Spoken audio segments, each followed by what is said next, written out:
Assalamualaikum warahmatullahi wabarakatuh. Nama saya Diana Alvina. Di sini saya akan menjelaskan tentang model-model pembelajaran tematik terpadu.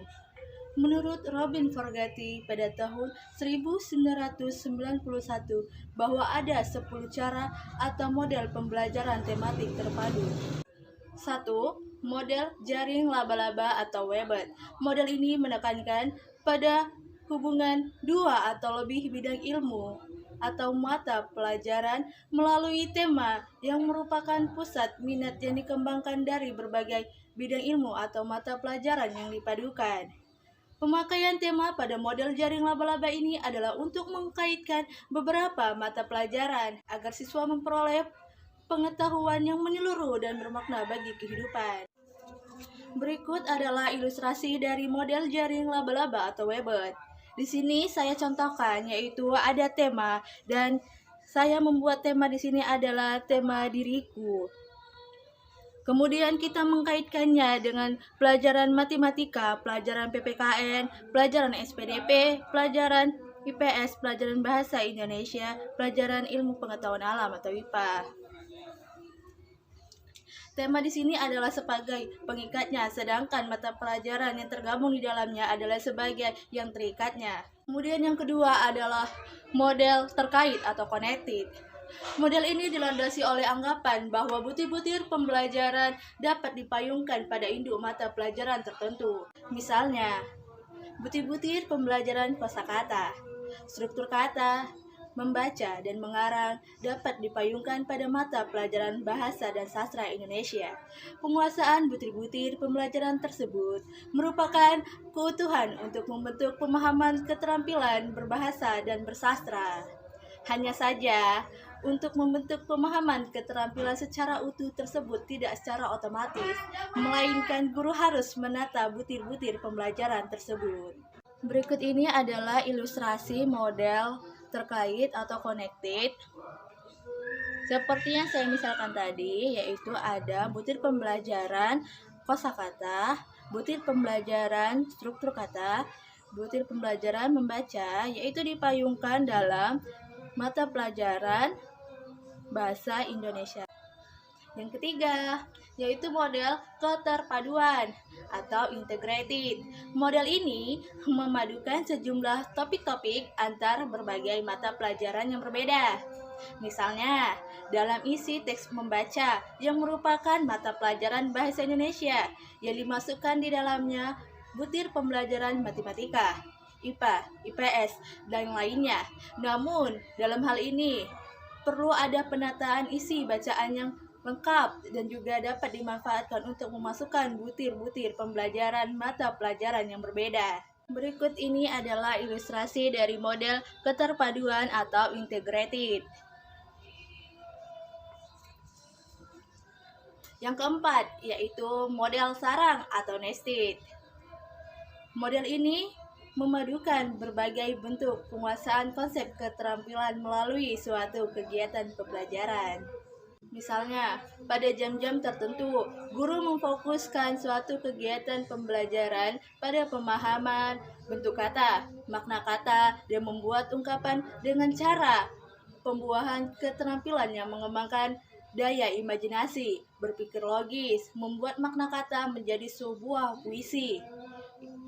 Keterampilan berpikir logis dan juga mengembangkan daya imajinasi ini tidaklah harus dirumuskan dalam tujuan pembelajaran, sebab keterampilan berimajinasi dan juga berpikir logis ini disikapi sebagai sebuah keterampilan yang dihasilkan dari siswa ketika belajar mengenai makna-makna kata yang dijadikan sebagai ungkapan dan puisi. Berikut ini adalah ilustrasi dari model sarang atau nested. Yang kelima, yaitu adalah model urutan atau rangkaian atau sequenced. Model ini yaitu memadukan topik-topik antar mata pelajaran yang berbeda secara paralel. Misalnya, isi dalam roman sejarah. Topik pembahasannya secara paralel dengan ihwal sejarah perjuangan bangsa, kehidupan sosial masyarakat, kebudayaan masyarakat pada periode tertentu. Topik-topik tersebut dapat dipadukan pada suatu kegiatan pembelajaran dengan alokasi waktu yang sama. Berikut ini adalah ilustrasi dari model urutan atau rangkaian atau sequence. Yang keenam, yaitu model bagian atau seri. Model pembelajaran ini disebabkan karena adanya overlapping, yaitu ada konsep pada dua mata pelajaran atau lebih. Misalnya, butir pembelajaran tentang kewarganegaraan dalam mata pelajaran PPKN bertumpang tindih dengan mata pelajaran tata negara PSPB dan lainnya. Berikut ilustrasi dari model bagian atau seri. Yang ketujuh, yaitu model galur atau kredit. Model ini memadukan bentuk keterampilan, misalnya prediksi dan estimasi dalam matematika, ramalan terhadap kejadian-kejadian, antisipasi cerita dalam novel, dan sebagainya. Model galur ini lebih berfokus pada apa yang disebut dengan metakurikulum, di mana guru menekankan metakognisi siswa. Siswa mempelajari apa yang seharusnya mereka ketahui. Berikut ini adalah ilustrasi dari model galur. Yang kedelapan, yaitu model celupan atau imersif. Model ini membantu siswa dapat menyaring dan memadukan berbagai pengalaman dan pengetahuan. Dengan adanya bertukar pengalaman dan pengetahuan sangat pentinglah bagi kegiatan pembelajaran. Berikut ilustrasi model celupan atau imersif. Yang kesembilan, yaitu model penggalan atau fragmented. Model ini memadukan satu mata pelajaran saja. Misalnya, pada mata pelajaran bahasa Indonesia, di dalamnya memuat butir pembelajaran membaca, menyimak, berbicara, dan menulis yang dipadukan dengan keterampilan berbahasa. Dalam prosesnya, yaitu pembelajaran model ini secara terpisah-pisah dan juga dalam waktu yang berbeda. Berikut ini adalah ilustrasi dari model penggalan atau fragmented. Yang ke-10, model jaringan atau network. Model pembelajaran ini ialah memungkinkan pengubahan konsepsi, bentuk pemecahan masalah setelah siswa melakukan studi lapangan dalam situasi, kondisi, dan juga konteks yang berbeda-beda. Berikut ini adalah ilustrasi model jaringan atau network.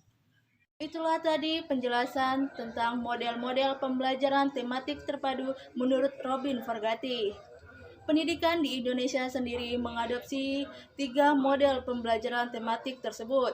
Yang pertama ialah model integrated atau model keterpaduan. Yang kedua adalah model connected atau model keterkaitan. Dan yang terakhir yaitu yang ketiga adalah model jaring laba-laba atau Weber. Saya akhiri dengan wassalamualaikum warahmatullahi wabarakatuh.